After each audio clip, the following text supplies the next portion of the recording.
भाई भाई भाई भाई भाई भाई भाई एक छक्के ने वर्ल्ड कप नहीं जिताया। एक छक्के ने वर्ल्ड कप नहीं जिताया। जोर से कहो। एक छक्के ने वर्ल्ड कप नहीं जिताया। Thank you. आप टीम में। दोस्तों स्वागत है तुम्हारा गौतम गंभीर एरा ऑफ टीम इंडिया में, या फिर मैं कहूँ favouritism era of team India. अब गौतम गंभीर टीम में अपना फेवरेटिज्म दिखा रहे हैं या नहीं दिखा रहे, इसको कहना अभी थोड़ी सी जल्दबाजी होगी। मगर हाल ही में जो टीम इंडिया का सिलेक्शन हुआ है फॉर द श्रीलंका सीरीज, उसमें देखकर ऐसा जरूर लग रहा है कि कुछ प्लेयर के साथ ज्यादती की गई है और कुछ प्लेयर के साथ फेवरेटिज्म दिखाया गया है। और इस चीज के मैं तुम्हें 3 बड़े एग्जाम्पल दूंगा जिससे ये प्रूफ हो जाएगा कि यहाँ पे थोड़ा बहुत फेवरेटिज्म जरूर है। मगर उससे पहले मैं तुम्हारी राय जानना चाहता हूँ, क्या तुम्हें भी लगता है कि टीम में फेवरेटिज्म हुआ है? तो कमेंट बॉक्स में अपनी राय जरूर बता देना और चैनल पे पहली बार आए हो तो सब्सक्राइब कर देना।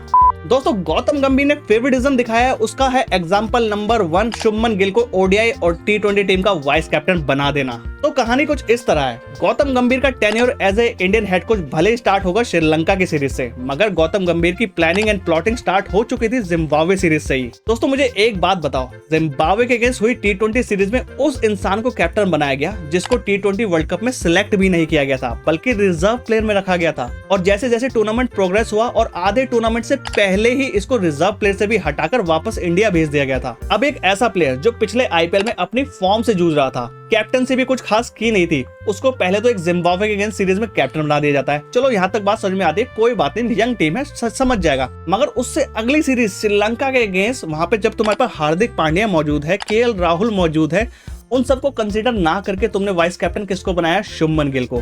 अब ये फेवरेटिज्म नहीं है तो क्या है? मुझे कमेंट बॉक्स में तुम अपनी राय बताओ। गौतम गंभीर ने फेवरेटिज्म दिखाया, इसका एग्जांपल नंबर 2 है ऋतुराज गायकवाड़ को टीम से ड्रॉप कर देना। अब भाई अगर तुमसे कोई कहे कि टीम इंडिया में सिलेक्शन टैलेंट के बेसिस पे होता है, तो उसको ना ऋतुराज गायकवाड़ की तस्वीर दिखा देना। इस बंदे ने जिम्बाब्वे के अगेंस्ट पहले 3rd नंबर पे डिमोट कर दिया गया, इसने वहां पर भी 77 मार दिए।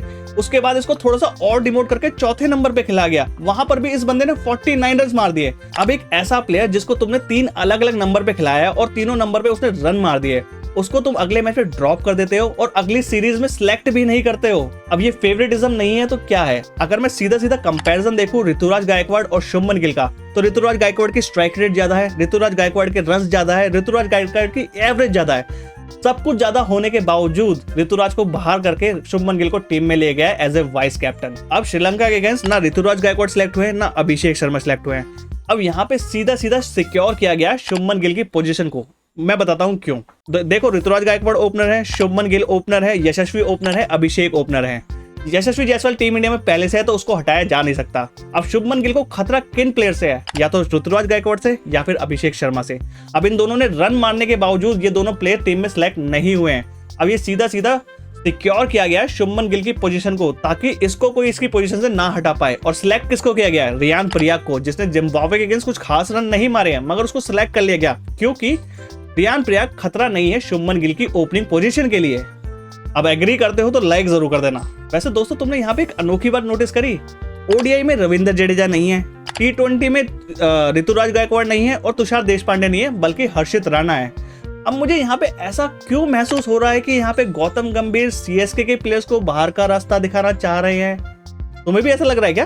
कमेंट बॉक्स में बताओ। तीसरा और फाइनल एग्जांपल जिससे पता चलता है कि गौतम गंभीर टीम में फेवरेटिज्म दिखा रहे हैं, वो है सूर्य कुमार यादव का T20 का परमानेंट कैप्टन बन जाना। दोस्तों तुम्हें मैं गौतम गंभीर की एक पुरानी क्लिप दिखाता हूँ, यहाँ पे सुनो गौतम गंभीर क्या कह रहा है। ऐसा हुआ है कि वाइस कप्तान को हटाया गया और कप्तान नहीं का वही, कभी ऐसा नहीं हुआ। अगर हुआ होगा तो आप मुझे कॉन्फ्रेंट कर सकते हैं, लोगों से पूछ के आप मुझे वापस बता भी सकते हैं।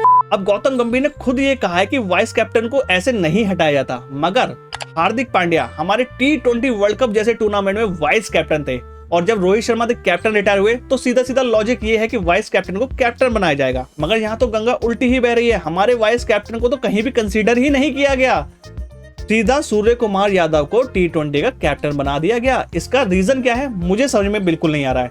एक ही चीज मुझे नजर आ रही है, वो है थोड़ा सा फेवरेटिज्म। अब जो लॉकडाउन किड नहीं है उनको शायद याद होगा 2013-14 में जब गौतम गंभीर केकेआर के कैप्टन थे, तब वहां पे वाइस कैप्टन पता है कौन था? सूर्य कुमार यादव। तो इससे पता ये तो चल रहा है कि सूर्य कुमार यादव गौतम गंभीर को तो खास पसंद है। अब इतना पसंद है कि भैया आते ही वो T20 का कैप्टन बना देंगे अपने पुराने वाइस कैप्टन को हटा के। ये बात बिल्कुल मेरे समझ नहीं आई। अब ये सब चीजें फेवरेटिज्म में आती हैं या फिर कहीं और? तुम मुझे जरूर बताना अपनी राय कमेंट बॉक्स में।